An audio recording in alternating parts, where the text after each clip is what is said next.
大家好! Today I'm going to talk about the student life in China related to my experience as a student in China. I will first start with the reason why you should come to study in China. First of all, it's the quality of education because it's at an international ranking. The courses are taught in English, sometimes in Chinese, but most of the courses in your field is taught in English. Also, some foreign teachers come from Europe or from USA come to teach in China.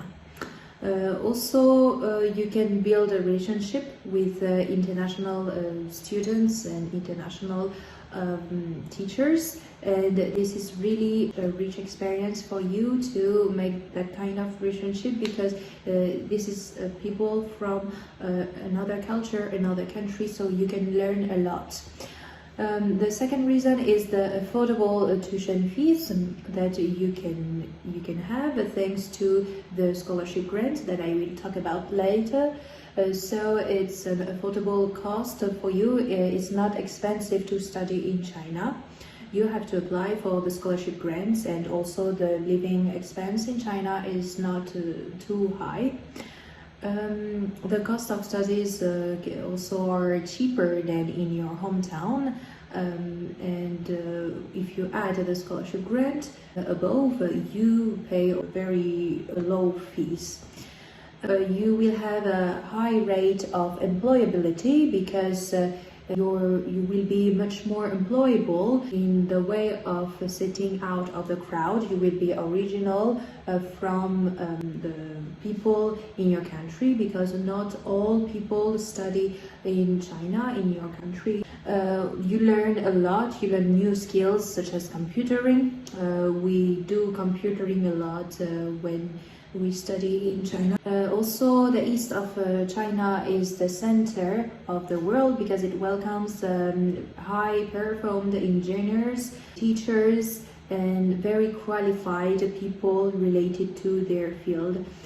So you can have the chance to meet very high qualified people from all over the world. Also, studying in China will give you travel opportunities. With the X1 student visa, you can travel in other countries in Asia, no more than 2 weeks. You can learn Chinese. Your school will give you Chinese classes, and it's a big bonus on your resume. It's an insight to Chinese culture. Also, you will set out more intelligent.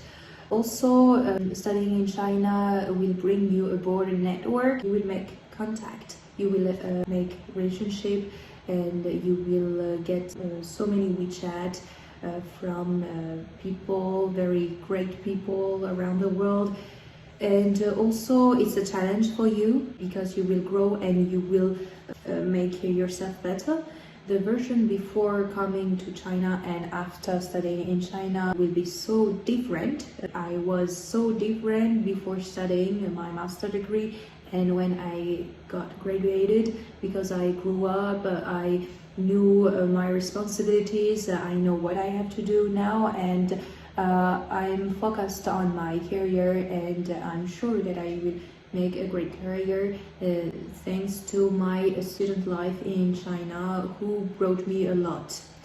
Now I will talk about the scholarship grant that you can get by studying in China. The CSC scholarship grant, which is based in Beijing, is the scholarship grant of the Chinese government. The CSC scholarship grant is the scholarship grant that you should apply at earliest as possible. A lot of application comes and they select the students, and the latest that you apply to the scholarship grant, the least opportunities you can have to have this scholarship grant. Also, the other scholarship grant that you can apply to is your scholarship grant of your university. You have to write a letter saying that you need the scholarship grant. You should have a very good scores to not lose this scholarship.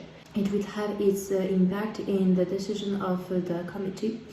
Now I will talk about the ranking of the universities. There are so many universities in China. Tsinghua University is the most renowned university in China because the students studying at the university had the best scores in all over China.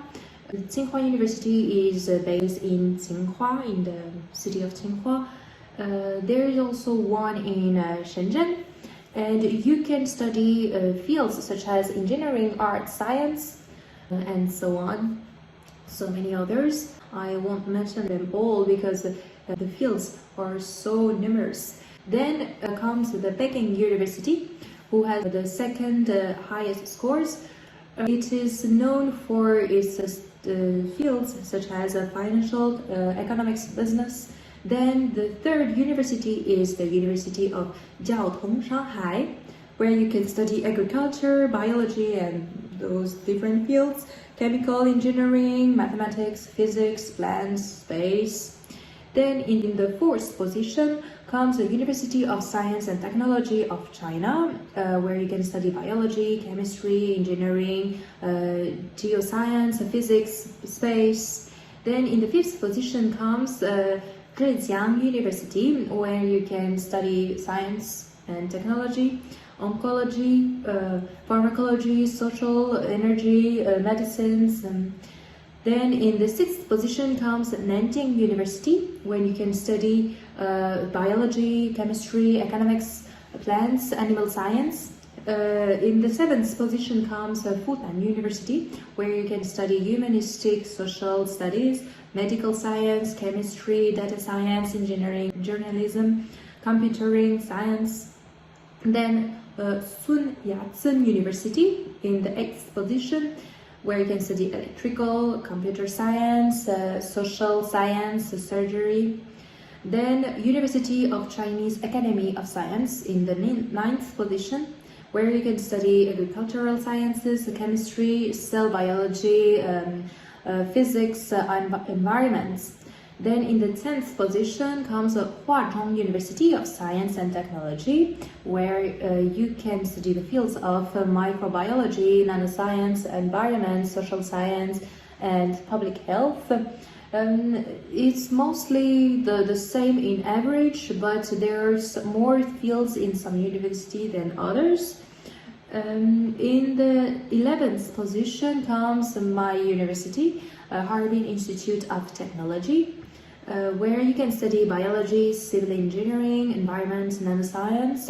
I studied management and administration. My advice to study in China is to take care of your safety, because you're a foreigner, you come in China, so you're not in your country. You should follow Chinese rules, especially when you're a foreigner, because there are special rules for foreigners. And also you rely on the study you are living in, because they make your visa, so you should respect their rules and make friends as much as possible, especially Chinese. Make Chinese friends so that you can talk about the classes and you're not getting lost about the administration and the date of the exams, because you should be familiar to the QQ application, where they say all the dates, all the administrative stuff about the exams and the classes. If there is any change in the schedule, they say in QQ group, but they say it in Chinese. So make sure your Chinese is good so that you can understand it perfectly, or you can translate it, but it takes more time. So be integrated in the Chinese life and make Chinese friends as much as possible. Don't be too extravagant, because maybe it will be not well perceived. In China, we should stay modest. We should not show too much manners, and you should not express yourself too much. Keep your opinion for yourself. Don't talk about politics on WeChat, and especially not in the student life. Participate in extra activities organized by the school so that you can make friends. So have a good image in front of your teachers, do your possible so that the teachers and your classmates like you, so that they can help you for your thesis and for your the subjects, and they will appreciate you, and they will be careful if you're good, if you are not lost in China and in the administrative stuff. Be responsible. You know that you're here for studying, not to party too much or doing other things than studying. I hope all of those explanations was clear enough. If you have any other questions, you can write it below in the comments. 再见。